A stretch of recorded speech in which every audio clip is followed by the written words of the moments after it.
Day 17 একটা return parcel দিয়ে শুরু করব। রিটার্ন পার্সেলের গল্প অন্য একদিন বলবো, বাট এটা যখন আসে তখন মনটা খুবই খারাপ হয়ে যায়। আমাদের শপের যে 3টা প্যান্ট 1300 অফার, সেটা স্টিল রানিং। এর মধ্যে আমরা কাস্টমার সার্ভিস দিয়ে যাচ্ছি এবং হ্যাপি কাস্টমারদেরকে আমরা আমাদের ফেসবুক এবং ইনস্টাগ্রাম পেজে তাদের ছবি আপলোড করে যাচ্ছি প্রতিদিন কমপক্ষে 2টা।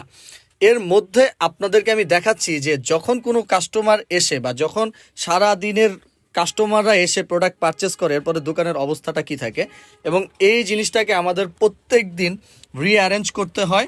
তো রিঅ্যারেঞ্জের আগে আমি আপনাদেরকে আজকে কিছু কথা বলবো। সোর্সিং, ম্যানেজমেন্ট, কাস্টমার সার্ভিস আর রিঅ্যারেঞ্জ, এই 4টা বিষয় নিয়ে। সোর্সিংটা খুবই ইম্পর্টেন্ট। কম টাকার মধ্যে ভালো প্রোডাক্ট সোর্স করতে না পারলে আমি আপনাদেরকে দিতে পারবো না, আর আপনারা নিয়ে খুশি না হইলে আবার রিপিট কাস্টমার হতে পারবেন না। সো দ্যাটস ওয়াই সোর্সিং এবং কাস্টমার সার্ভিস দুইটাই ইম্পর্টেন্ট। এইসব মেনটেন করে আমরা দীর্ঘদিন ধরে আমাদের এই অফারটা মেনটেন করতেছি। এছাড়াও আমাদের কাছে আরও কিছু প্রোডাক্ট আছে। আপনারা আমাদের কাছে ব্যাগি, কার্গো এবং হচ্ছে হাফ প্যান্ট, এই 3টা জিনিসই পেয়ে যাবেন। আর এই প্রত্যেকটা জিনিস পাবেন আমাদের কাছে খুবই রিজনেবল প্রাইসে। 3টা প্যান্ট 1300 অফারটা নিতে হলে অবশ্যই আমাদের শপে আসতে হবে। আর আজকে আমাদের সেলটা ছিল মোটামুটি ইকুয়াল। সো আজকে এই পর্যন্ত, টাটা।